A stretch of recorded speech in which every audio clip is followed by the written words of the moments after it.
Hola a todos, bienvenido al webinar de la Academia Sí. Yo soy Miriana Mariusi, hago parte de la Academia. Hoy tenemos el tema abordaje multidisciplinario de la hemorragia digestiva alta con casos clínicos. Tenemos moderando a la doctora Lorena Garza, radióloga intervencionista. Como invitados a doctor Roberto Galupo y Patricio Méndez, ambos radiólogos intervencionistas, y al doctor José Manuel Mela, gastroenterólogo y endoscopista. Quiero aprovechar para comentarles sobre el relanzamiento de la revista Intervencionismo. Pueden enviar sus manuscritos con el código QR. Es la única revista de radiología intervencionista en español. Está patrocinada por CIDI y por Survey, que es la Sociedad de Radiología Intervencionista de España. Tenemos diferentes modalidades de manuscritos, como artículos originales, revisiones, casos clínicos, editoriales y cartas al editor, entre otras cosas. Les quería comentar también sobre los webinars de directo, que está organizado por Survey, está organizado en realidad por el subcomité de estudiantes, residentes y fellow de Survey. Lo hacen una vez por mes. Estos son los temas a lo largo del año, es gratuito y se pueden inscribir mediante la página de Survey. Este webinar va a estar grabado y lo vamos a subir posteriormente al canal de YouTube. Tenemos el apartado de preguntas para que hagan las preguntas y al final tenemos también una encuesta donde pueden opinar sobre los temas futuros del webinar y qué les pareció el webinar de hoy. Así que bueno, le dejo a Lorena Garza para que arranquemos. Hola a todos. Bueno, un gusto tener que estemos de nuevo después de hace como 2 meses que tuvimos el último webinar. Tenemos al doctor Roberto Galupo, que está en Houston, Patricio Méndez, que está en Argentina, y José Manuel Mella, gastroenterólogo, ¿verdad? Endoscopista en Argentina igual. Entonces, vamos a arrancar con el caso venoso o el arterial. ¿Qué prefieren? Arrancamos con el arterial que después sigue Roberto con el venoso. Ahí para que pongo compartir pantalla. Ok. Pero bueno, yo trabajo en el Hospital de Alemán de Buenos Aires, que es un centro que hoy tiene alrededor de casi 250 camas. Somos un centro con una orientación oncológica, pero bueno, también hacemos atención a la comunidad, así que tenemos un poquito de todo. Lo que voy a comentar es el caso de un paciente de 45 años, masculino, que nosotros, un mes antes de conocerlo nosotros, tuvo una internación por pancreatitis aguda biliar en otra institución. Luego de, ahí vemos la fecha, luego de 2 meses, el paciente ingresa a nuestro hospital para hacerse una colecistectomía laparoscópica, dado sus antecedentes de pancreatitis biliar. Se va de alta el mismo día. En general, las colecistectomías laparoscópicas nosotros las hacemos de manera ambulatoria, se internan a la mañana temprano y se van a la tarde. El paciente evoluciona al mes posoperatorio con un dolor epigástrico importante y colistasis en el laboratorio. Tenía un laboratorio aparente más o menos de 11 de bilirrubina directa con una fala aumentada, por lo que ni bien ingresa, dado sus antecedentes, le hacemos una colangioresonancia. En la colangioresonancia vemos esta dilatación de todo lo que vendría a ser el colédoco y la vía biliar intrahepática, y vemos esta imagen que sugiere de que hay algo en el páncreas, en la cabeza del páncreas. Vemos este pseudoquiste de 5 centímetros, por lo que acá va a hablar un poquito José. Hacemos una CPR donde evaluamos que hay un abombamiento del duodeno, donde se canula la papila y terminan diagnosticando una estenosis en relación al pseudoquiste y se coloca un stent plástico de 10x10. José, para decir algo con respecto a esto. Sí, justamente parecía un síndrome coledociano, por lo que veíamos en la resonancia. Había tenido una pancreatitis con una complicación, había hecho una colección, un pseudoquiste, ya habían pasado 3 o 4 meses del episodio de pancreatitis aguda, y bueno, la mala suerte de que estaba comprimiendo el colédoco, eso se veía en la resonancia, nos quedaba la duda si había un lito o no, y ahí había que drenarlo. Procedimos con la CPR, en la CPR se veía ya en el bulbo el gran abultamiento que ejercía esta colección en el bulbo y en la segunda porción duodenal. Se pudo canular la vía biliar y se veía una estenosis regular que parecía por compresión. Y no tengo No, imágenes justo de esto. No pude, no sé por qué justo esta no teníamos imágenes, lamentablemente. bueno, no, pero para no quitar más tiempo, se colocó un stent, se le hizo una papilotomía pequeña y se colocó el stent con la sospecha de que este cuadro era causado por el pseudoquiste. ¿Se Bueno, intentó aspirar o drenar el pseudoquiste o ese se quedó intacto? No, sabes que en realidad, con respecto a los pseudoquistes, me meto acá, viste, si no hay una sospecha con un síndrome febril, una sospecha antes de infección, viste, con la nueva clasificación de Atlanta, hacemos un watch and wait y no hacemos mucho lo que es un drenaje si no amerita por estos signos de que tengamos realmente una sospecha alta de infección. Eh, bueno, hubo mejoría del hepatograma con alta hospitalaria. Voy poniendo las fechas para ir un poco viendo lo que son los tiempos, ¿no? Esto fue hace 2, 3 años ya. Esperen que... Ahí está. Bueno, como decía, casi al mes y algo, el paciente se interna con melena, estaba lúcido, meningante estable, tacto rectal con materia fecal mezclada con sangre. El laboratorio de la internación era el de hematocrito 23 con hemoglobina de 7. Pongo el previo entre paréntesis que había un descenso importante de lo que era el hematocrito y la hemoglobina. Y vemos que todo lo que era el hepatograma estaba bastante estable. Y acá es donde nosotros decimos, bueno, ¿qué conducta tomamos, no? Cuando tenemos una melena. El paciente, como dijo, entró hemodinámicamente estable. Un poco, esto es lo que hablábamos hace un rato. ¿Cómo se manejan en sus centros, Roberto y Lorena, cuando entra un paciente con melena o con hematemesis, no? Bueno, yo diría que todo depende de las condiciones clínicas del paciente, porque por lo menos hay varias herramientas de estratificación de riesgo. Ahora mismo no recuerdo el nombre de una de ellas, pero por lo menos se van sumando puntos dependiendo de cómo. ¿El Glasgow o el Every Warning Ajá, Score? exacto, Glasgow. Va sumando puntos y dependiendo si los puntos son lo suficientemente elevados que amerite que el paciente requiera tratamiento inmediato, o si los puntos son lo suficientemente bajos que el paciente pueda entonces ser visto de manera como un outpatient, como un paciente de consulta externa. Perfecto. Lorena, ¿qué hacen por allá?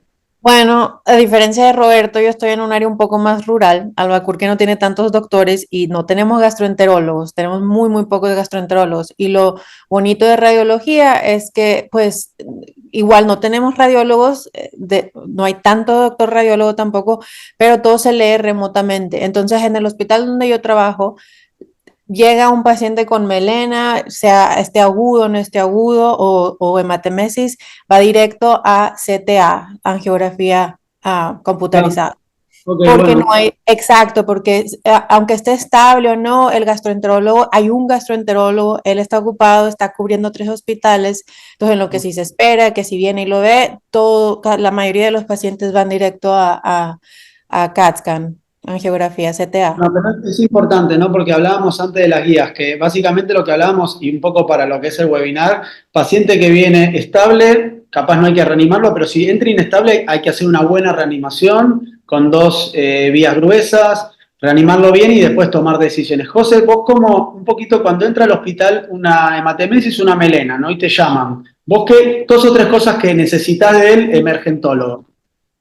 Sí, básicamente hacemos un manejo, el lugar de choque es la guardia, ¿no? Nosotros tenemos un servicio de emergencias, ahí es donde uno hace el triage y ve la emergencia, la urgencia del cuadro. Por supuesto, siempre primero es lo que dijo Patricio, es compensar el paciente, si el paciente está descompensado, y si no está descompensado, también hay que compensarlo, uno lo estudia, hace el triage, hay distintos scores para intentar predecir cuál es el riesgo de que esté teniendo un sangrado activo o el riesgo de que el paciente tenga un desarrollo o una evolución desfavorable. Generalmente está el Glasgow, está el Blatchford, hay varios scores. Lo que uno hace básicamente es le pone las vías, lo hidrata, le va pidiendo un laboratorio para ver si hay o no caída del hematocrito, un coagulograma, ver cómo están las plaquetas, interroga sobre los antecedentes, si hay sospecha de que esto puede ser un sangrado varicial, si esto puede ser un sangrado ulceroso. Ahí ya mentalmente y en base a la sospecha uno va viendo si antes de tener un estudio diagnóstico terapéutico que ayude en la hemorragia digestiva, le va poniendo al paciente un esquema de terlipresina o somatostatina, lo que se use en el centro, si piensa en un sangrado varicial,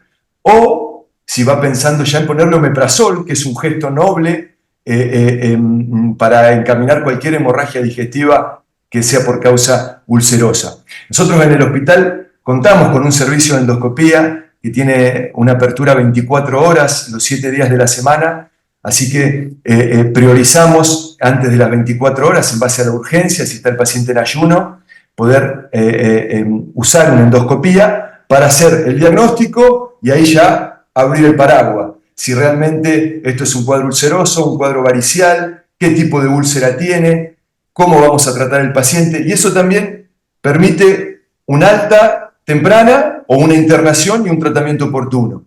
Ese es el esquema básico que usamos. Una pregunta que para mí, revisando un poquito, dije, qué interesante, sonda nasogástrica. Y después de esa pregunta pregunto, lavados con agua fría a través de la sonda, cosas con, viste, que son, hoy se debate, ¿no? Si se hace o no se hace, ¿no? Porque la sonda nasogástrica durante muchos años era algo de la parte quirúrgica, que yo tengo una formación básica, es cómo no le pusiste una sonda y hoy vos vas a la guía y decís, ojo con la sonda, ¿no? Ojo con la sonda porque entró un cirrótico, le pusiste una sonda y capaz haces un desastre. Sí, Y después, nosotros es verdad, se puede poner una sonda, uno puede hacer un lavado con fisiológico, con agua, aspirar, ver si hay sangre. No la usamos, hay que ser sincero. por eso, pues, no está recomendado, no es una recomendación alta, es discutible. Por eso digo, Lorena, y ustedes con esto de la sonda, ¿cómo lo manejan? Porque también están bastante desprotegidos. ¿Sonda sí o sonda no?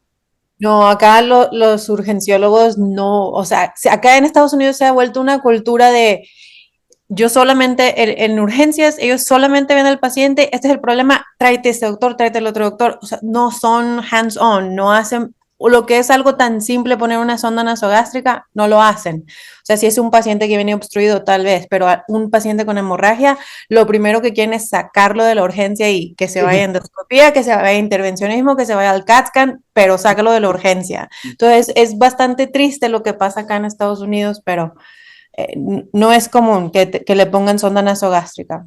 Y Roberto, ¿vos qué opinas de eso? O sea, no, igual, depende. O sea, yo siento que hay centros que capaz o sea, hay departamentos que pueden ser un poco más agresivos que otros. O sea, yo antes de estar aquí en Houston estaba en un centro académico bastante, o sea, bueno, porque aquí también es académico, pero este es como un híbrido de privado y académico, mientras que el otro era completamente, meramente académico, y tenían un servicio de emergenciología que era bien prominente, bien robusto. De hecho, el posgrado de emergencia con ellos es bien robusto.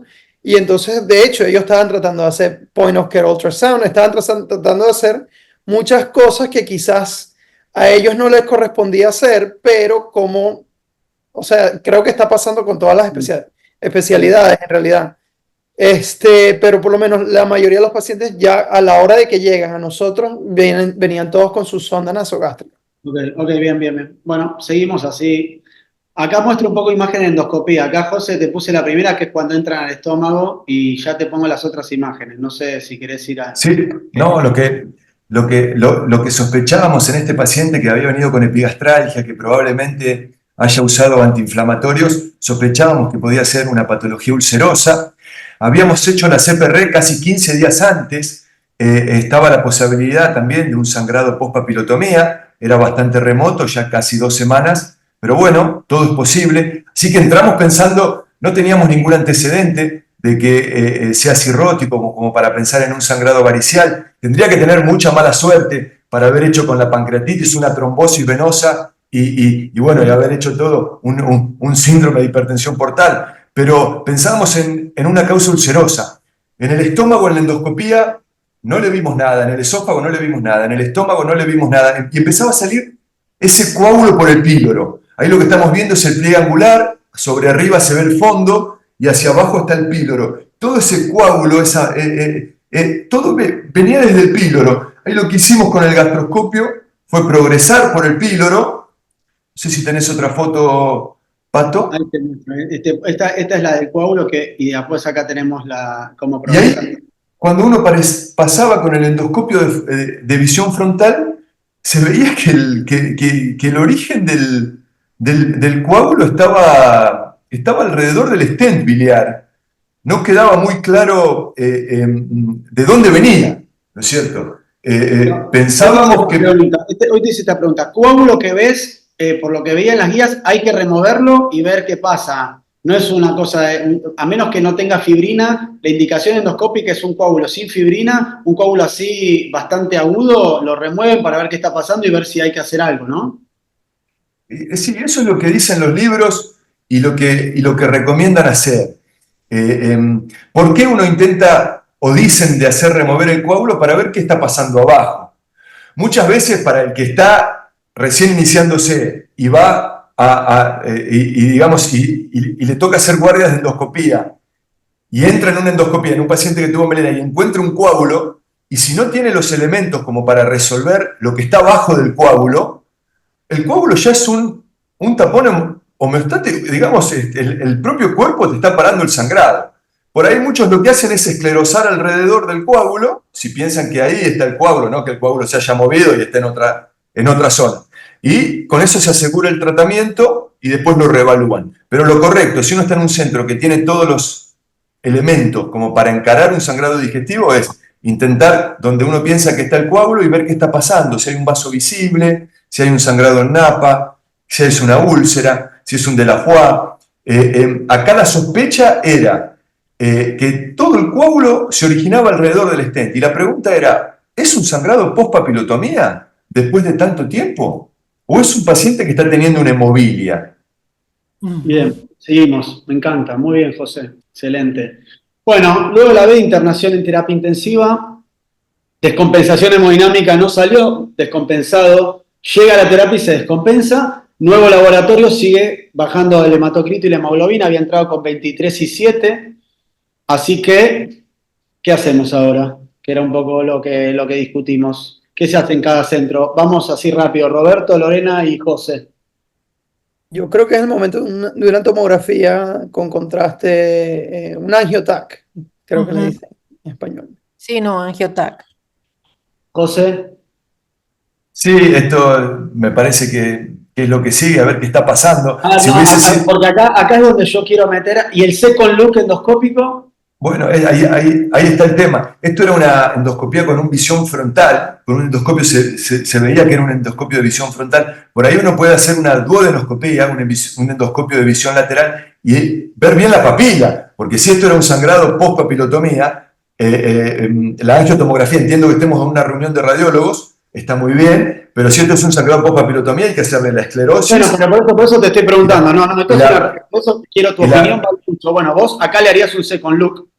Si no queda claro lo que está pasando con ese endoscopio de visión frontal y el paciente está evolucionando mal y está la sospecha de un sangrado post-papilotomía, sí, un second look con un endoscopio de visión frontal. ¿Y esto lo haces en la terapia o te lo llevas a endoscopía? Y si el paciente no se puede trasladar, hay que hacerlo en la terapia. Bien, bueno, importante eso, por eso, porque tenés la posibilidad de hacerlo bedside, eso es lo que... Exacto. Bien, vamos a ver qué hicimos nosotros, nueva visión endoscópica. Vos mirá, lo tenés, tenés todo, Pato. Bueno, acá sí se está viendo que la papila parece que no está sangrando, está el stent, y aquí, no, si mal no recuerdo, se veía que veía sangre por los bordes del stent. Bien, Veía, exactamente, interpretándose como que era un caso de hemovilia y no un sangrado de post-papilotomía, que acá directamente la papilotomía ni se veía, era muy pequeña. Bárbaro. Sigue favorablemente, hemodinámica inestable. Y ahí creo que todos sabemos que sigue. Radiólogo. Ahí está. Y ahí entra el estudio que creo que en los últimos años ha evolucionado mucho y que ha cambiado mucho lo que es. Casi ha dejado la arteriografía diagnóstica de lado. Y arrancamos con la angiotomografía, una reconstrucción MIP. Y ahí estamos viendo un pseudoneurisma importante en relación al pseudoquiste de la gastrodenal. Vemos lo que es la sensibilidad y especificidad hoy del angiotomo. Esto lo digo porque hace 15 años capaz hacían que vengamos a hacer una arteriografía de diagnóstico y hoy creo que es una herramienta fundamental y vital para el radiólogo intervencionista, ¿no? Y bueno, acá voy a mostrar un poquito el video inicial. Voy a poner 2 videos y unas fotos. Acá donde entramos con un catéter Cobra en tronco celíaco y vemos ahí en la hepática cómo hay un pseudoneurisma importante que depende de la gastrodenal. Lo vamos a volver a poner a ver si lo puedo volver a pasar una vez más.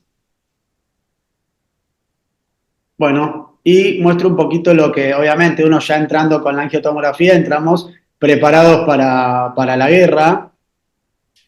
Y muestro un poquito acá fotos de lo que fue un poquito repitiendo lo que mostré recién. Y ahí cómo entramos, vamos a ver cómo se entró. No puedo mostrar todas las fotos porque es difícil, pero básicamente entramos con un microcatéter y embolizamos la gastrodenal.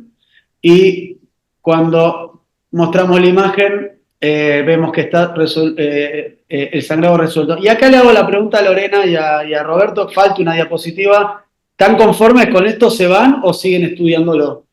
No, Sigue. sigue. ¿Qué hacemos acá? Hay Porque es demasiada, importante esto. es demasiada circulación colateral, entonces hay que ver qué Eso. Hay enseña que la hacer una mesentérica mesentérica superior. superior.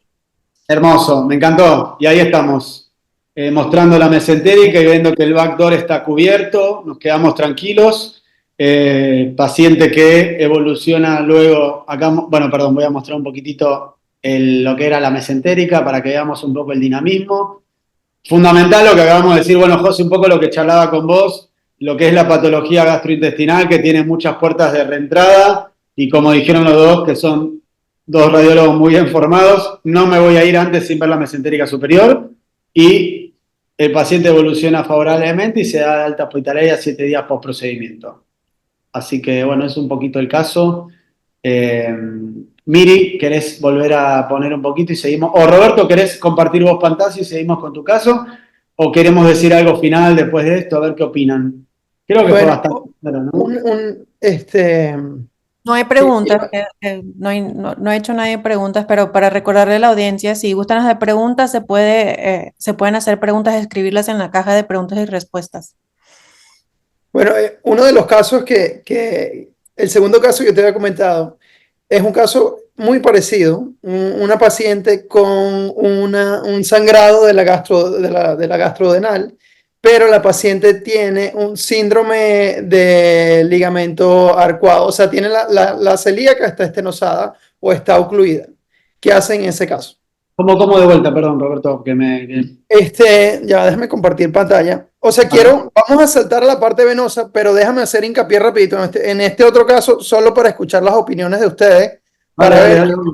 para ver qué Estamos hubiesen muy bien de tiempo, estamos muy ustedes. bien de tiempo. Tenemos 7 minutos más para lo arterial y media nos vamos para lo venoso. Ok, quiero ver qué me dicen que hubieran hecho ustedes. ¿Dónde está la broma? Aquí está. Ok.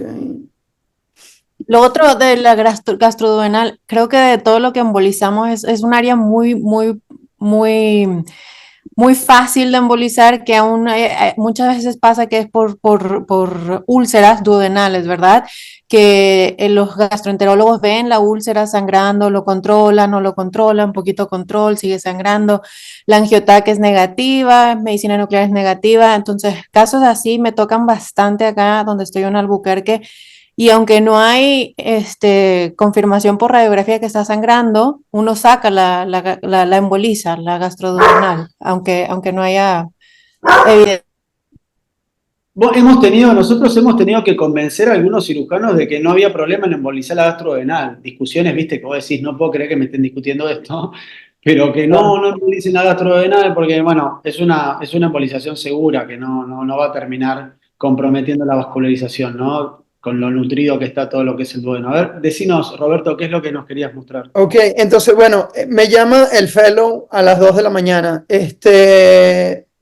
Me lo dice así. It's just a typical GDA case. El típico sangrado de la gastrodenal.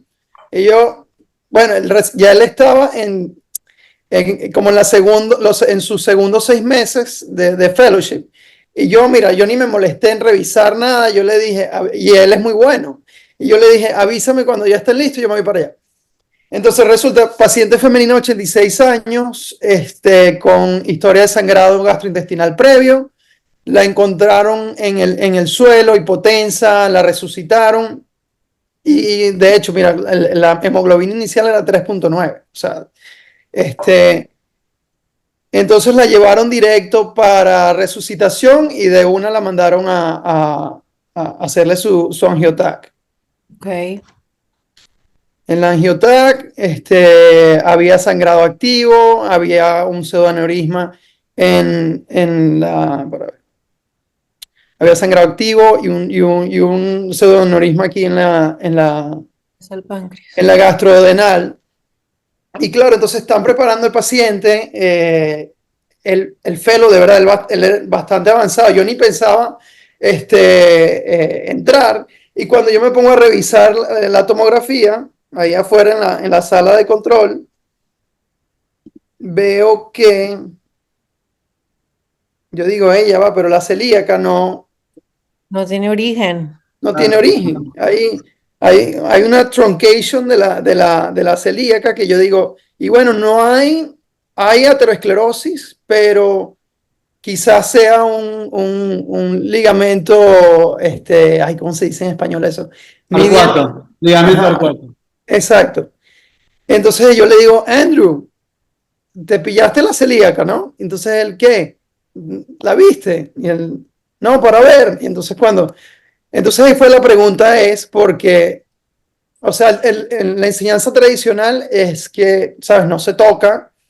Normalmente eso va directo va a cirugía, pero en este caso o sea, se le puede entrar por la mesentérica superior, embolizar, pero entonces, ¿qué pasa con el flujo sanguíneo a Sí, porque ese es tu colateral que te está llevando, o sea, si tienes cerrada la celíaca, la gastroduodenal es una vía colateral de la superior, de la mesentérica superior a las ramas de la celíaca. Correcto. Entonces, fue, para ver,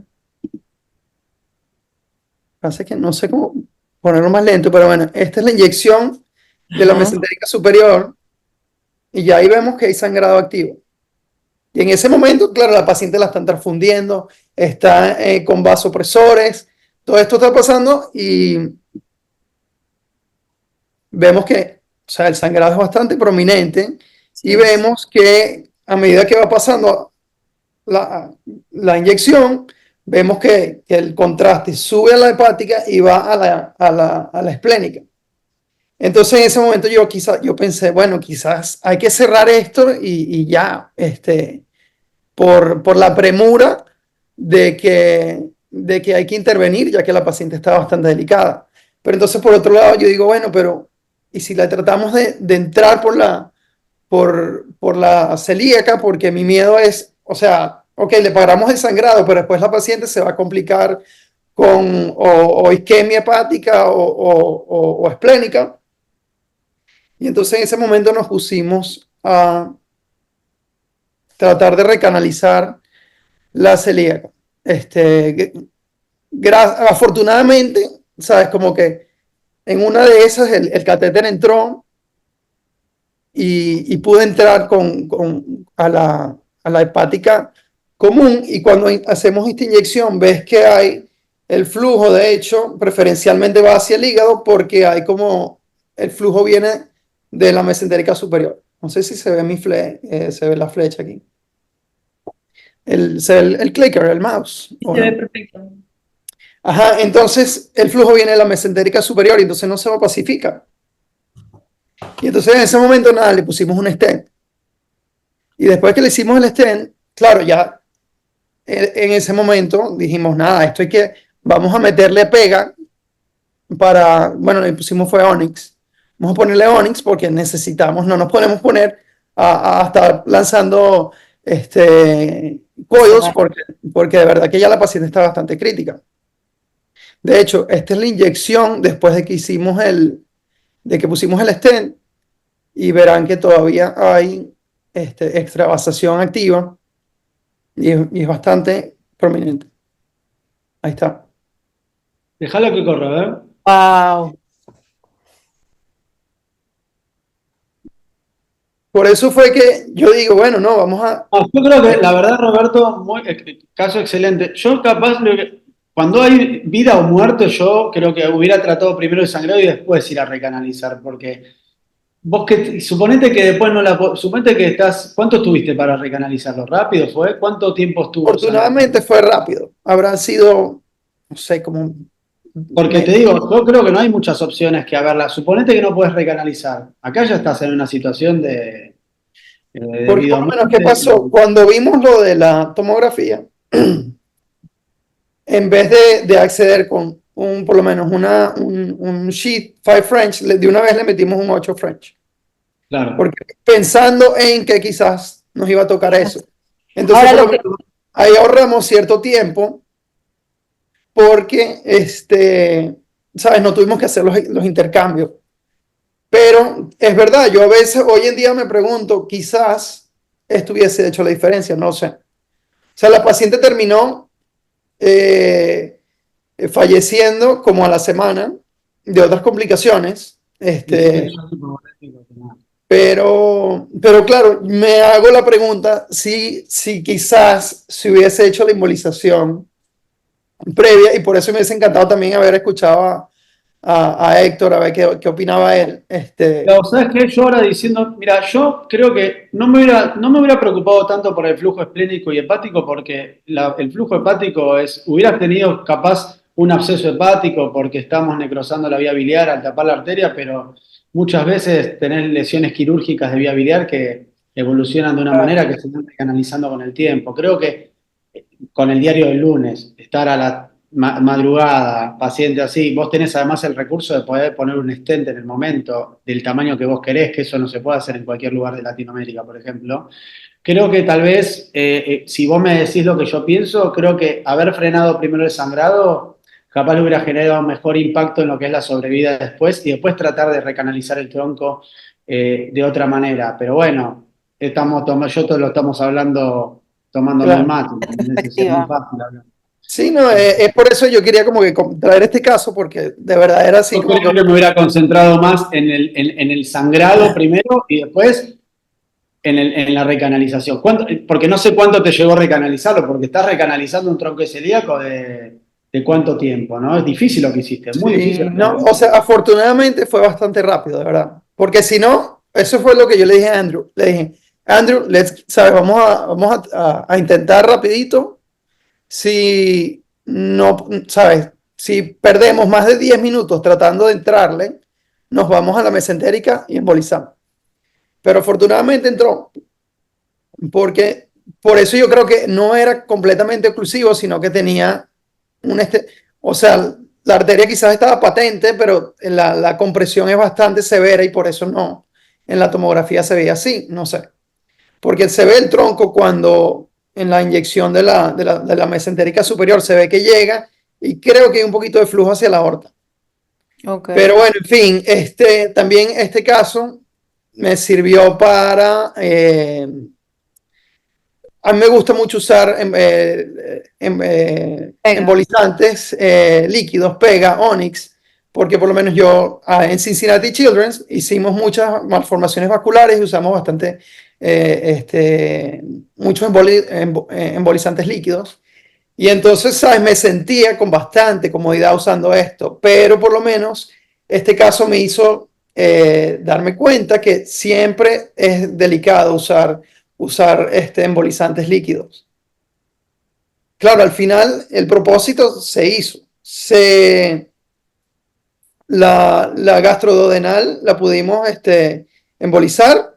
Claro, no sé por qué mala suerte se quedó un pedazo de Onyx que supuestamente el marketing dice que el Onyx no se pega del catéter, que de hecho puedes empujar el catéter dentro del cast del Onyx y puedes inyectar más fuerte para que el líquido llegue de manera más distal, pero en este caso, cuando empezamos a jalar el microcatéter, se trajo un cast de Onyx y bueno, le quedó Onyx aquí en la hepática, y en la hepática propia y en la hepática común.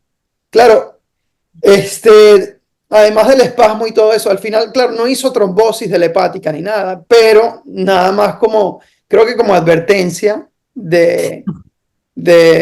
la hora de manejar Pega o Onyx, que siempre hay que tener cuidado a pesar ¿sabes? De que uno se sienta con bastante comodidad a la hora de hacer estos casos. Y Hay bueno, volviendo al punto de la sonda, también siempre sonda. Siempre, yo opino que el paciente siempre tiene que tener una sonda, sobre todo si lo llevas al angio suite no tienes anestesia y estás haciendo una embolización, porque si el paciente puede broncoaspirar muy fácil y si no tiene sonda, se complica todo. Eso ya también lo he vivido. A modo de los pegamentos, nosotros en Argentina usamos mucho, porque la realidad que no tengo muchas veces los tamaños de coils. Importante también en un paciente que sangró y que está haciendo capaz una coagulopatía por consumo, que el pegamento te ayuda a que embolice sí o sí, porque los coils necesitan un poco del estado procoagulante. Entonces es interesante. Creo que fue un caso muy difícil. Creo que la decisión del pegamento capaz podemos discutirla sí o no, pero nada, la verdad que yo creo que acá lo único para replantearse es cuánto tiempo tardamos en tapar el sangrado, porque eso va a tener un impacto después en lo que es la paciente. Pero bueno, un caso muy difícil, la verdad que muy difícil, así que acá no hay mucho para discutir. Creo que si vivió una semana también es por el trabajo que hiciste vos, ¿no? Sí, No, bueno, claro. aquí está la inyección de la mesentérica superior para completar. Y le hicieron una angiotac varios días después porque hizo un drop de hemoglobina. Y bueno, el stent todavía estaba patente. eh, pero al parecer volvió a sangrar, pero no nos llamaron. Y luego, varios días después, hizo unas complicaciones respiratorias. Y bueno, también estábamos hablando de una señora de 86 años, con bastantes otras cosas, con previo ACV Bueno, y No, pero y otra Katy, cosa, a veces es muy difícil también, depende de la anatomía y sobre todo en la gente vieja, tratar de llegar a la gastroduodenal a través de la mesentérica superior es mucho más difícil, el trayecto es mucho más largo, hay veces que uno no tiene el microcatéter lo suficientemente largo, mirá, entonces mirá, tal cual, tal cual. Bueno, entiendo que hayas tratado de recanalizar el tronco celíaco, porque sí es mucho más fácil entrar de la celíaca que de la mesentérica superior a la gastroduodenal. de verdad, Sí, mirando a esto, veces entrar en esta rama uno le toma tiempo, por ejemplo. sí, sí. Hay Bueno, algunas preguntas en el apartado de preguntas de Pablo Salvadores. Consulta qué material de embolización prefieren. Roberto y Patricio ya comentaron un poco, quizás Lorena, no sé si querés agregar algo más. Sí, no, yo soy fan de los coils. Aquí, gracias a Dios, sí tenemos bastante stock de coils. Cuando se puede usar gel foam, me gusta usar gel foam, pero usar gel foam en la celíaca, en la mesentérica superior e inferior, tiene siempre el riesgo de que se te vaya donde no debe ir y hacer isquemia. Entonces, coils es lo que más me gusta usar a mí. bien. Roberto, Perfecto. arrancamos con el venoso que tenemos 20 minutos. Venoso. A ver, ya va. Pero bueno, me parece, sí, a ver, Lorena, tal cual, el COIL para mí es un... Pero bueno, a nosotros nos enfrentamos, por eso un poquito de lo que yo les decía antes, de hablar de cada lugar, también de los recursos que tenemos, porque muchas veces no se puede hacer todo. Lo que hizo Roberto, nosotros no lo podemos hacer tan fácil en Argentina. No tenemos un banco de stent donde vos podés decir, bueno, le pongo este tamaño con esta arteria y tengo para elegir, ¿no? Eh, bueno, sigamos que acá, mira, justo lo que dice José, ¿no? ¿Cómo nos plantamos cuando ya tenemos este antecedente, ¿no? De cirrosis? Contá vos, Roberto. Ajá, Vamos. entonces tenemos una paciente femenina de 38 años con historia de cirrosis por hepatitis C, descompensada con ascitis, trombosis de vena hepática derecha en warfarina y presenta sangrado gastrointestinal. Ella la vieron primero en un hospital primario, donde su hemoglobina eh, inicial era de 8.6 y luego cayó a 4.4, por lo que ahí fue cuando la decidieron transferir al hospital terciario y recibió una unidad de glóbulos rojos en el hospital primario y 2 en ruta al hospital terciario. También le transfundieron plasma fresco congelado, ya que tenía un INR elevado de 7. Ella negaba episodios previos de hematemesis o de sangrados intestinales. Y entre otros, medical history de relevancia, era que tenía hipertensión y tenía un trastorno convulsivo. Las varices fueron vistas durante endoscopía que le hicieron en ese primer hospital y la refirieron al hospital terciario. Entonces, o sea, hablando también de la parte del angiotac, yo creo que aquí en Estados Unidos son bien agresivos o no diría que la palabra es agresivo, pero sino que llega un paciente con dolor, tomografía. Llega un paciente con malestar estomacal, tomografía. Siento que, de hecho, se burlan que la tomografía es el examen físico de los emergenciólogos, porque cualquier cosa que llega por emergencia normalmente termina o con ultrasonido, con una placa y con una tomografía. Sí. Me gustaría, Este, me, me gustaría escucharlo a eso, a José. José, ¿qué opinas vos de esto? Que entró con estos Hola. antecedentes y te mete la paciente en el tomógrafo. Contame vos porque yo creo que estoy de tu No, lado en esto. no es que, es decir, son manejos distintos claramente. Me imagino que tienen sistemas de urgencia, de emergencia, donde tienen un tomógrafo en la guardia, tienen otros protocolos de trabajo. Acá, a ti, Roberto, te tocan pacientes realmente severos, graves, pre-mortem, porque, y no, uno con hemoglobina de 3, este con hemoglobina de 4, son pacientes graves. Este paciente, ya con lo que estás contando en la historia clínica, cirrosis, trombosis, anticoagulado, el riesgo de muerte es altísimo. sí, Acá hay una alta sospecha de un sangrado varicial. Este paciente tiene claramente hipertensión portal. Y para el endoscopista, esto es un terror para nosotros, porque es cuando te llaman y antes de las 2 horas, esto sí es realmente una emergencia endoscópica. Hay que compensar el paciente, hacer todo lo que dijimos anteriormente, pero esto en nuestro centro probablemente, si lo logran compensar y puede llegar a una endoscopía, se le haría una endoscopía antes de hacer una angiotomografía. Nosotros hubiésemos hecho una endoscopía y bueno, y ahí uno probablemente se encuentra con un baile, porque el sangrado varicial agudo, si esto es un sangrado varicial agudo, realmente es difícil. Un paciente que está chocado, debe estar chocado con una hemoglobina de 4, y bueno, ahí tenemos la chance endoscópica de si uno encuentra el sangrado varicial, ver si es esofágico o si es gástrico. Si es gástrico, realmente es más difícil. Ahí tenemos que usar o lo que usamos habitualmente es la inyección con cianocrilato. Y si es un sangrado varicial, tenemos la opción de esclerosis, ¿sí? Con polidocanol, o lo que usamos habitualmente, intentamos usar ligaduras con colocación de bandas. Pero son sangrados difíciles, ¿no? Esto es lo que ningún endoscopista quiere atender el teléfono, hay que ser sincero. Pero no haríamos lo que hacen ustedes de la angiotomografía de entrada. Eso creo que en nuestro hospital no estaría dentro del protocolo de inicio, pero porque no tenemos un tomógrafo en la guardia, quizás. Ya. es que yo Valor creo que no, bueno, no sé si de verdad hay un protocolo como tal que, hay como lo que estábamos hablando antes, que las guías dicen una cosa, pero como que en las emergencias hacen otra cosa en el hospital. Sí. Balón se está Bueno, la paciente la estabilizaron y entonces, porque ese mismo día, y cuando la paciente llegó, nos llamaron de emergencia, que si podíamos hacer una tips de emergencia, que si podíamos llevar la paciente de una vez a la angiosuite para un tips. Mira, afortunadamente teníamos todos los angiosuites, estaban ocupados. Entonces ahí, Roberto, balón que está en Blackmore, le ponen, José, vos subirás. sí, pero ella no tenía el balón. Y entonces por eso fue que nosotros dijimos, ya va, no tiene balón, no le han hecho tomografía, tenemos los angiosuites ocupados, estabilícenla, pónganle balón, lleven la tomografía.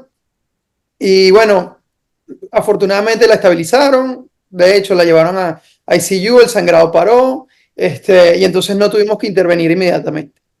Pero entonces esta era la tomografía que le hicieron después.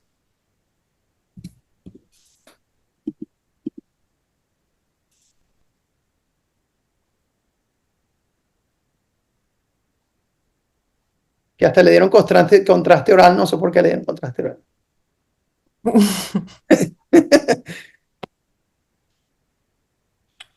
Pero ya ella estaba estable, ¿no? Pero bueno, lo que quiero resaltar con la tomografía, que entonces tenía trombosada la hepática derecha y no se le veía claramente una hepática media o una hepática izquierda. Y tenía hipertrofia del lóbulo caudado. Entonces estábamos pensando, ¿será esta paciente una paciente con Budd-Chiari o esto es resultado de que hizo trombosis de la hepática derecha? ¿Qué O sea, opinan ustedes? cero un tips. Esto no es un tips así convencional, el típico. No, todo lo que trabaja en contra de un tips, ahí lo tienes. Tal cual. No, la verdad que escenario muy complicado para un TIPS y creo que la endoscopía inicial es importantísima acá para entender un poquito más también, ¿no? Correcto. Entonces, mira, siento Mucha tres pena. lecciones, Claro, no tres le veo. lecciones que llevamos hasta ahora. Endoscopía, la sonda. Yo siempre siento que es importante la sonda. Hace, no hace mucho un paciente broncoaspiró cuando estábamos haciendo una embolización de una gastrodenal y iba todo muy bien, íbamos terminando la embolización cuando el paciente empezó a broncoaspirar y bueno, eso fue entonces siempre sonda. Y el tercero es siempre tomografía antes de hacer un TIPS, a menos que de verdad sea uno de esos TIPS, que por ahí tengo unas imágenes, a menos que sea de verdad uno de esos TIPS que llega con el balón sangrando, que no hay manera de estabilizarlo, que ok, vamos a hacerle su tomografía, porque entonces ya cuando tuvimos esta tomografía, entonces podíamos planear qué vamos a hacer. No, y claro, la tomografía también te ayuda que si es un Barto, que si tiene un splenorenal shunt, cómo está la porta, si está trombosada, no está trombosada. O sea, acá también, si se puede y el paciente está lo suficientemente estable, le pedimos una tomografía para ver con qué vamos a trabajar para el TIPS o Barto. Correcto. Bueno, por lo menos la porta no estaba, o sea, no es tan pequeña, pero tiene una parte aquí que está bastante expuesta a lo que sería la parte desnuda ahí del hígado, ¿no? Y Déjate de creo que, compartir la pantalla. ¿ah? Tu, tu presentación no se está compartiendo, ¿no? Se Ahí ve. sale. Sí, sí, sí, sí, la estamos viendo, yo la veo bien. Ah, ya. Ajá, entonces tenemos una porta que es como delicada porque tenemos esta parte donde está la confluencia, casi que ahí mismo está el hilum del hígado y no tenía como tal un buen shunt esplenorenal como de entrarle de esa manera. Entonces, afortunadamente tenemos ICE para hacerle tips con ICE. Y entonces le hacemos acceso a Roberto, explica lo que es el ICE, porque hay gente que no sabe qué es el ICE. Ajá, el ICE es ultrasonido endovascular. Es espectacular. Yo lo vi en Chicago, en la UIC. Es impresionante cómo se Es ve. de verdad, facilita muchísimo el TIPS. Entonces se hace el acceso para la cánula de TIPS y se hace un acceso para el sheath de donde vas a poner el ultrasonido, el probe del ultrasonido endovascular. Entonces, hay sitios donde hacen acceso en la interna y luego hacen acceso en la femoral. Y entonces, pero así por lo menos así fue que me entrenaron a mí. Se hace acceso en la interna y acceso en la femoral. Y entonces el otro ayudante manejaba el ICE y el otro ayudante hacía la parte del TIPS. Pero entonces ya transportándose uno a la época de cuando uno es adjunto, que a veces no tienes esa ayuda de un fellow que te pueda manejar bien o hacer el tips o hacer la parte de ultrasonido. Entonces empezamos a hacer el acceso en la yugular de manera de poder hacer las cosas al mismo tiempo, ¿no? Y es espectacular de verdad cómo ayuda a ver el hígado y a obtener acceso a la porta. Claro, ¿qué pasaba también con esta paciente? Que la única vena que tenía prominente era una vena del lóbulo caudado. Y entonces, ¿sabes? Yo le estaba echando un ojo en la tomografía para ver si había acceso de la vena del caudado a la porta y de verdad era bien complicado. El ángulo seguro terrible. El ángulo era terrible. Inclusive nos pusimos a buscar el ángulo del caudado a la porta en el ICE, en el ultrasonido, y también era muy difícil. Y fue por eso que dijimos, bueno, vamos a tener que hacerle un DIPS, un shunt, una derivación directa desde la vena cava. Entonces, esta fue la portografía una vez que obtuvimos el acceso. Además de eso, tiene una variante de la anatomía portal con básicamente el segmento 8 y 5 drenando a la puerta izquierda, ¿sabes? De manera de hacer todo un poco más complicado. Pero bueno, afortunadamente tuvimos acceso, y una vez que tuvimos acceso, claro, nos pusimos a medir qué tan largo vamos a poner el shunt. De eso también nos ayudó bastante el ultrasonido, de manera de estimar la longitud del shunt. Y fue muy cómico algo que nos pasó, que una vez que tuvimos acceso, no sé, me imagino, también era el primer procedimiento que hacíamos así con DIPS, que no avanzamos el sheath a la porta, sino que empezamos a meter el Viator, el stent de una vez, y el stent se abrió en la vena cava y fue, ¡epa! Nos falta avanzar el sheath a la vena porta. Y bueno, después tuvimos que sacar, fue de verdad, esa parte complicó un poco el caso, pero últimamente pudimos hacerle su TIPS y hacer la embolización de la coronaria. Y el gradiente bajó de 16 a 10. Muy buenísimo. Impresionante. La paciente evolucionó bastante bien. Le hicieron una tomografía. Esta fue pre-trasplante. Aquí está el DIPS. Aquí está el DIPS y está patente. Le llega a la vena cava inferior. Es súper importante a la hora de hacer estos DIPS dónde haces la punción, porque pudieses hacer la punción a la altura del pericardio y tener problemas. Entonces tienes que estar bien seguro que estás en la porción intrahepática de la vena cava. Y luego la paciente la llevaron a trasplante y tiene un hígado nuevo. Están preguntando qué calibre de introductor utilizas para el ICE. Hay dos probes de ultrasonido para ICE. Hay una de 8 French y una creo que es de 10 French. Dependiendo de lo que tengas a la mano. Nosotros usamos una de 11 French porque era la más barata que teníamos y usábamos esa porque igual que había a las dos. Y una pregunta que siempre hacen del acceso doble a la vena yugular interna es si a veces ocurre trombosis. A los pacientes que hemos seguido no han tenido trombosis de la vena yugular, a pesar de tener las dos sheaths tanto del TIPS como del ICE. Mira, Entonces, un comentario que hablábamos, viste, de los centros donde trabajamos. Nosotros no tenemos un alto volumen de este tipo de pacientes. Y me acuerdo que la última vez que tuvimos un paciente con un sangrado varicial, escuchá esto, tuvimos 2-3 días para esperar que nos manden un Viator. Nosotros no tenemos Viator en el hospital. Y tuvimos que poner un wall stent para poder embolizar las varices. Claramente el wall stent se tapó a los 6 meses. Pero mirá lo que es el material para la urgencia, que es lo que yo siempre debato acá, y es la frustración de decir cómo haces para trabajar cómodo con algunos casos complejos, ¿no?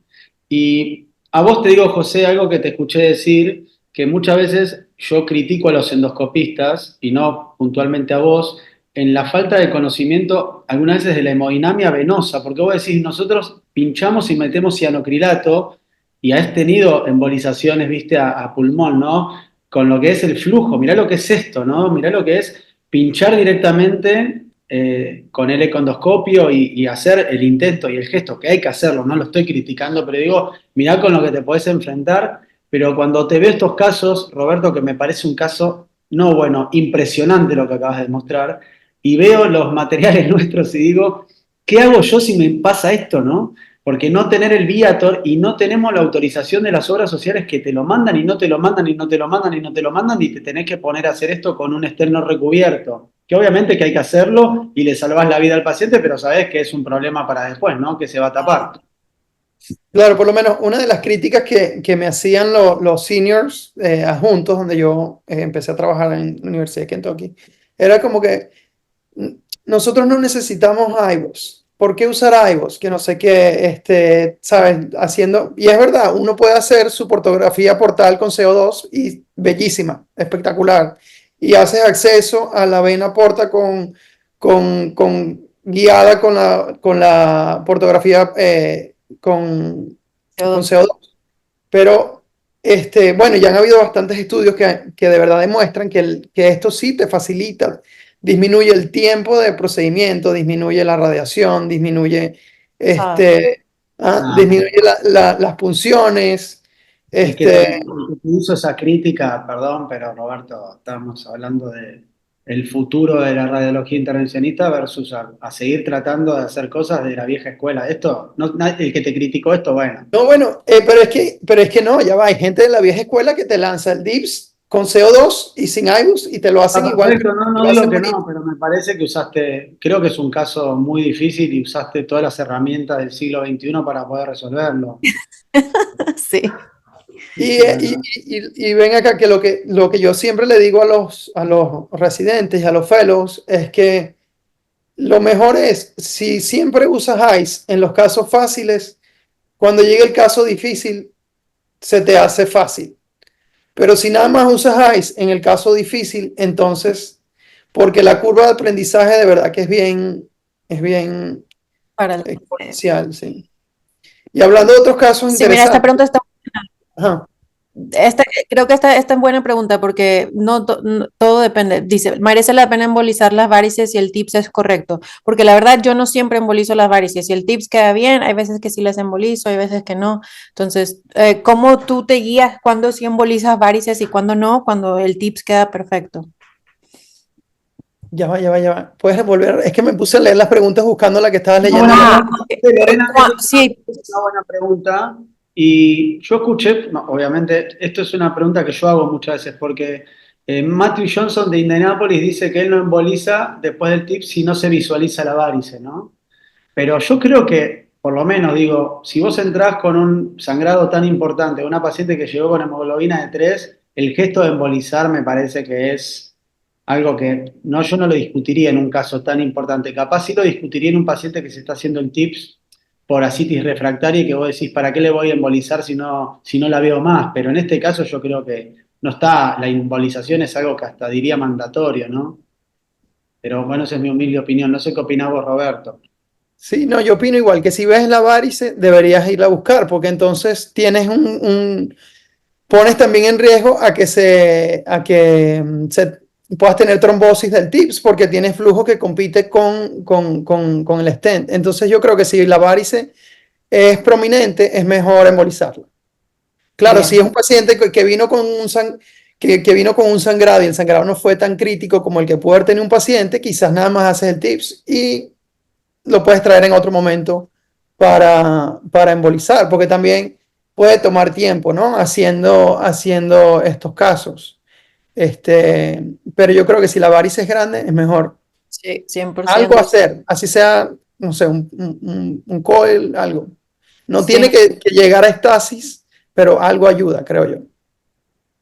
De acuerdo. Y sí, lo que dice Patricio, si lo sigues viendo en tu último, en tu venograma final, embolizarla. Porque a veces desaparecen, ya pones el tips y luego ya no ves las varices, se van.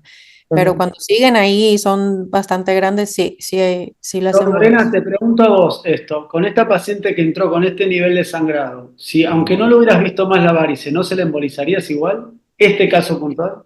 Si ya no las veo, ya una vez que quedó el dips, no. Pero si siguen ahí, sí. Ok. Porque luego, si ya no las ves, también es difícil, o sea, y donde si te queda los fenogramas antes y puedes ver más o menos dónde empezaba, pero si no las ves claramente, Y ya ahí está. Por lo general uno ve el cambio, ¿no? Cuando ya quedó el TIPS, que paró el sangrado, cambia, ya no están con tanto vasopresor, la presión se controla. Entonces, si todo eso va positivo, no, ya no le busco la varice. Pero si las veo, sí. Le Bien. pongo, y coils, para mí coils es lo que más prefiero para las varices. Y bueno, lo otro que iba el resto de la presentación era el uso de TIPS tempranamente. Hay un paper del New England Journal of Medicine que me imagino que todos están familiarizados con ese paper, que de verdad insiste en que se debería hacer early TIPS porque Sí. los pacientes tienen mejor sobrevida. Y bueno, los otros papers que tenía eran los del ICE, que cómo ayudaban a esto. Pero bueno, quería mostrarle unos No, buenísimo. angiogramas que tenía por aquí. Este sí fue el típico TIPS de emergencia. Llegó el paciente, no teníamos imágenes, no teníamos nada. Tenía el Blakemore tube y bueno, sangrando por todos lados. Nos quedan 5 minutos, ¿no? Pero era para Bueno, mostrar. una pregunta. Lástima que va muy rápido, pero miren la cantidad de sangre. Y claro, mi crítica ahí en este caso fue que yo le dije a ellos, ¿está el balón bien puesto o no está? Porque yo siento que si el balón está bien puesto debería estar oclusivo y yo creo que no estaba. Porque mira la cantidad de sangre que este paciente le pusimos el TIPS y, y apenas lo pusieron en la cama para llevarse de vuelta al ICU empezó a sangrar otra vez.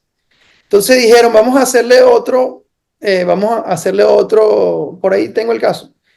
Y le creamos el TIPS y desapareció por un momento el sangrado, pero después déjame decir, se los Pero consigo. es lo que te digo, en este caso que estás mostrando ahora, Lorena, aunque no se vea mal la varice, con eso que estás viendo sangrando, yo creo que hay que entrar a embolizar. Ahí voy un poco contra lo que dijimos previamente, ¿no? No sé, y físicamente Roberto está viendo que le está saliendo sangre por todos lados. Sí. No, ese paciente se murió. Hizo un DIC en la... De hecho, aquí donde estamos nosotros, que esto para José, los gastroenterólogos acá, antes era al tercer sangrado, al cuarto sangrado, ya lo mandaban para TIPS, pero ahora los últimos 3 años, y que también son gastroenterólogos que se han formado en los últimos 5 años, al primer episodio de sangrado de varices, lo mandan a la clínica de intervencionismo para que empecemos el proceso de si este va a ser un candidato a TIPS o no. Entonces no se esperan a que haya más sangrados. El primer sangrado varicial, que por lo general lo manejan muy bien con endoscopía, lo mandan con nosotros para que empecemos a ver si le vamos a poner un tip, si es electivo, ¿verdad? Entonces, Por lo Muy menos lo que interesante. fue también ha curioso estado de este cambiando caso, mucho. por lo menos lo que fue muy curioso de este caso, que una vez que creamos el TIPS, ¿sabes? Yo les dije, bueno, ¿será que desinflamos el balón? Capaz esa fue mala de mi parte. Desinflamos el balón para ver si sigue sangrando o no. Y entonces le hicimos la portografía y mira, no se le veían más las varices. José, tengo una pregunta. Cuando vos haces una evaluación pre-trasplante, ¿no? Y ves las varices que no están sangrando, pero ves varices importantes, ¿qué momento vos decís lo voy a tratar preventivamente? ¿Siempre? ¿Nunca? ¿Depende del caso? ¿Qué parámetro tenés vos? No, básicamente lo que hacemos la estratificación de la varice por vía endoscópica. Si la varice consideramos que es grande, generalmente se le pone arbitrariamente 5 milímetros, son esas varices que se ven claramente que uno insufla con el endoscopio, no desaparecen o tienen puntos rojos, esas varices las ligamos. ¿Sí? Haya tenido o no sangrado, hacemos una profilaxis. Si son varices pequeñas, sin puntos rojos, bueno, esa varice puede no ser tratada. Y generalmente el hepatólogo lo que hace es intensifica el tratamiento con los beta bloqueantes o lo que tenga para ver si mejora el flujo de hipertensión portal. Pero la ligadura con varices endoscópicamente es un procedimiento cortito. Tiene realmente muy pocas complicaciones y está estandarizado, ¿no? Está en todas las guías. Esto para nosotros es un aprendizaje. Yo había leído lo del TIPS temprano Y el TIPS es, disculpen la ignorancia, ¿no? Es algo que se hace en el quirófano, lo hacen en la terapia. En la sala de, en la En sala la de sala de movimiento. hemodinamia, sí. Bien, excelente. ¿Y es un procedimiento largo para ustedes? Depende. Depende de la curva de Depende. aprendizaje y la anatomía, ya ves que lo que mencionaba Depende, Roberto. Entonces, sí, depende de las herramientas que tengas disponibles. Puedes pero mínimo lanzar varios una tips hora, en 40 minutos. mínimo una hora, sí, una hora, sí te lleva. Y uno, hay veces que uno lo hace con anestesia general, sin anestesia general, depende los recursos de anestesia. La Y verdad bueno, que casi, este paciente terminó haciendo DIC y se murió. Empezó a claro. sangrar por las vías, por todos lados, por la nariz. Este, estaba, mira el tamaño. No sé. No, buenísimos casos se presentaron hoy. Calcula, Roberto, la verdad que impresionante. Mira, mira qué lindo te quedó ese ahí también. ¿Alguna Miren el pregunta? tamaño, ya, miren el tamaño de estas varices. Déjame buscar. Es que lo que pasa es que, claro, los tuve Uva, que. parece como Héctor me uva. dijo, nada más elige dos, me dijo Héctor. Entonces yo, Está déjame muy decir. bien, Miri, está muy bien, vamos Roberto. bien de tiempo, Miri. Sí, ya Sí, estamos estamos medio. todos. Tenemos algunas preguntas todavía en el apartado. Mira estas ¿Cuánto tiempo varices, el tamaño de demoró? estas varices. Wow, como uvas. Una persona consulta cuánto tiempo se demoró para hacer el DIPS, pero me imagino que más o menos un poco más de tiempo que el TIPS o... Bueno, el DIPS, tuvimos un contratiempo, como les estaba mencionando, que metimos el Viator sin tener el sheet por completo dentro de la porta. Y entonces se abrió el stent, la parte desnuda del stent se abrió en la vena cava y esos stents están diseñados como que una vez que los pones no se salen. Y bueno, tuvimos que sacarlo, sí, sacarlo y eso, bueno, por lo menos nos tomó todo el procedimiento como unas 3 horas y media, diría yo. Uf, Y otra persona también pregunta por Roberto, tu primer caso arterial, si sabes en qué territorio volvió a sangrar. No sé si sabías porque Ah, tú volviste a intervenir, pero por lo que ajá, me mira, contaste el segundo. era una de las cosas curiosas que quería conseguir unos casos, unos reportes. No sé si Sergio está todavía en línea, pero hay unos casos, ¿dónde están? Que dicen que estos pacientes, ya va, se ve no sé por qué, ya, Se cambió el slide. se cambió el slide, ya va. Hay unos casos que dicen que estos pacientes que tienen el ligamento del median arcuate ligament hacen pseudoneurismas de la arcada gastroduodenal porque manejan un flujo que no están, eh, que normalmente no soportan ese flujo, entonces que a veces hacen pseudoneurismas de este territorio. Eso fue lo único que conseguí, porque estaba buscando si a alguien le había pasado lo mismo, que puso un stent o no puso el stent. Y los casos que conseguí que el paciente tuvo sangrado gastrodenal, fue un sangrado que no fue tan agresivo como el caso que se nos dio a nosotros, que era o lo hacíamos o ellos pudieron hacerle la embolización. Ellos lo llevaron a quirófano y después lo embolizaron. O lo hicieron la embolización y después lo pudieron llevar a quirófano porque el paciente estaba estable. a mí, la verdad, me parece que los casos que te has enfrentado son casos hiper complejos y tenés la suerte de contar también con este arsenal de materiales que hay que saber usarlos, ¿no? También no es que estamos sacando el mérito que tenés, ¿no? A mí me parece que impresionante todo lo que mostraste, ¿no? Sí, no, es que la población de Kentucky de verdad es bastante, hay muchos cirróticos, entonces, Enfermos. sí, no, allá hacíamos demasiados tips allá. Bueno, no sé si quedó alguna pregunta más por responder. Creo que Miri no, por lo que estuve viendo. Básicamente contestamos todas, así que si no tenemos más comentarios, terminamos por hoy. Bueno, impresionante. La verdad que, por lo menos por mi parte, muy educativo, Roberto. Ah, mira lo que puse. Buena diapositiva final. Te tengo la porta forma corazón también. José, aunque Gracias. creo que en Kentucky no quieren a las endoscopistas, José, me da esa sensación. Son muy buenos por eso ustedes. Aquí, Muy bueno. aquí Muy buena dicen que, actividad. aquí dicen que, ¿cómo es que? The rule of two. Too stable to scope, too unstable to scope. Bueno, Entonces, les mando un Muy saludo a bien. todos. La Bueno, muy próxima vez lindo. participamos del webinar de gastro nosotros. Invítanos, José. Dale, por supuesto. Muchas gracias. Gracias a ustedes. Muy linda actividad. Aprendí mucho. Gracias a todos. Bueno, buenas noches. Chao. gracias. Buenas Buenas noches, noches. Hasta luego. hasta luego. Hasta luego.